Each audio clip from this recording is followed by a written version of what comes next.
Supreme judicial council ने justice retired Mazahar Ali Akbar Naqvi को misconduct का मुर्तकिब करार दे दिया है। सुप्रीम जुडिशल काउंसिल ने जस्टिस रिटायर्ड मुज़ाहिर नकवी को बरतरफ करने की सिफारिश कर दी है। सुप्रीम जुडिशल काउंसिल ने अपनी राय मंजूरी के लिए सदर मुमलिकत को भिजवा दी है। सुप्रीम जुडिशल काउंसिल ने अहम फैसला सुनाया है। जस्टिस रिटायर्ड मुज़ाहिर अली अकबर नकवी को मिसकंडक्ट का मुर्तकिब करार दिया है। सुप्रीम जुडिशल काउंसिल ने जस्टिस रिटायर्ड मुज़ाहिर नकवी को बरतरफ करने की सिफारिश की है।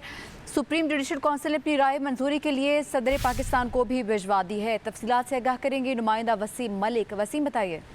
देखिए, बिल्कुल सुप्रीम कोर्ट के मुस्ताफी जज जस्टिस रिटायर्ड मुज़ाहिर अली अकबर नकवी के खिलाफ सुप्रीम जुडिशल काउंसिल में शिकायत का मामला था और आज के रोज़ ही सुप्रीम कोर्ट ने अपने एक अलामिये के जरिए जस्टिस रिटायर्ड मुज़ाहिर नकवी के खिलाफ जो सुप्रीम जुडिशल काउंसिल की राय है वो जारी कर दी है। सुप्रीम जुडिशल काउंसिल ने जस्टिस रिटायर्ड मुज़ाहिर अली अकबर नकवी को मिसकंडक्ट का मुर्तकिब करार दिया है और सुप्रीम जुडिशल काउंसिल ने जस्टिस मुज़ाहिर नकवी को बरतरफ करने की भी सिफारिश की है। सुप्रीम जुडिशल काउंसिल ने अपनी राय मंजूरी के लिए सदर मुमलिकत को भिजवा दी है। ये सुप्रीम कोर्ट ऑफ पाकिस्तान से अब तक की बड़ी डेवलपमेंट सामने आई है कि जस्टिस रिटायर्ड मुज़ाहिर नकवी जो उनके खिलाफ जब ये शिकायत और इनके ऊपर सुप्रीम जुडिशल काउंसिल की कार्रवाई चल रही थी तो वो मुस्ताफ़ी होकर घर चले गए थे, जिसके बाद हमने देखा कि उस वक्त तक सुप्रीम कोर्ट ऑफ पाकिस्तान का एक फैसला था कि रिटायर्ड जजेस के खिलाफ सुप्रीम जुडिशल काउंसिल जो है वो कार्रवाई नहीं कर सकती। फिर वफाकी हुकूमत की जानिब से सुप्रीम कोर्ट के उस फैसले के खिलाफ एक इंट्रा कोर्ट अपील दायर की गई। सुप्रीम कोर्ट में 5 रुकनी लार्जर बेंच बना। 5 रुकनी लार्जर बेंच ने ये करार दिया कि अगर कोई जज मुस्ताफ़ी होता है और उससे कबल सुप्रीम जुडिशल काउंसिल उसके खिलाफ कार्रवाई शुरू कर चुकी होती है तो फिर उसे हतमी अंजाम तक पहुँचाना चाहिए। जिसके बाद सुप्रीम जुडिशल काउंसिल ने अपनी कार्रवाई मुकम्मल की।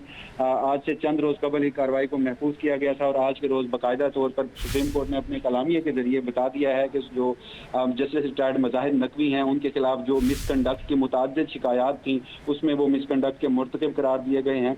और सुप्रीम जुडिशल काउंसिल ने आइन के आर्टिकल 209 के तहत ये सिफारिश की है, सदर मुमलिकत को अपनी जो राय है वो भिजवा दी है। और इसके साथ साथ सुप्रीम जुडिशल काउंसिल ने अपने अलामिये में ये भी बताया है कि जो सुप्रीम जुडिशल काउंसिल के 2005 के रूल हैं उसके रूल 5 में भी तरमीम कर दी गई है। रूल 5 में तरमीम के बाद अगर किसी जज पर इल्ज़ामात लगे हैं तो जज को वजाहत देने का जो हक है वो भी दे दिया गया है, क्योंकि इससे कबल अगर किसी सुप्रीम कोर्ट या हाई कोर्ट के किसी जज के ऊपर एतराज़ात लगते थे या फिर शिकायत होती थी तो जज को उसमें अपनी शोहरत बचाने के लिए जो वजाहत है वो देने की इजाज़त नहीं थी। अब इन रूल्स में तरमीम के बाद जजेस अगर कोई वजाहत जारी करें तो इसे शोहरत हासिल करने के लिए किया गया इकदाम करार नहीं दिया जा सकेगा। ये सुप्रीम जुडिशल काउंसिल की जानिब से रूल में तरमीम की गई है और जो बाज़ाब्ता तौर पर राय है जस्टिस रिटायर्ड मुज़ाहिर नकवी को मिसकंडक्ट का मुर्तकिब करार देने की और उन्हें अपने ओहदे से हटाने की वो सदर मुमलिकत को भिजवा दी गई है। जी ठीक है, बाज़ाब्ता तौर पर राय जो है वो सामने आ चुकी है। बहुत शुक्रिया आपका वसीम मलिक।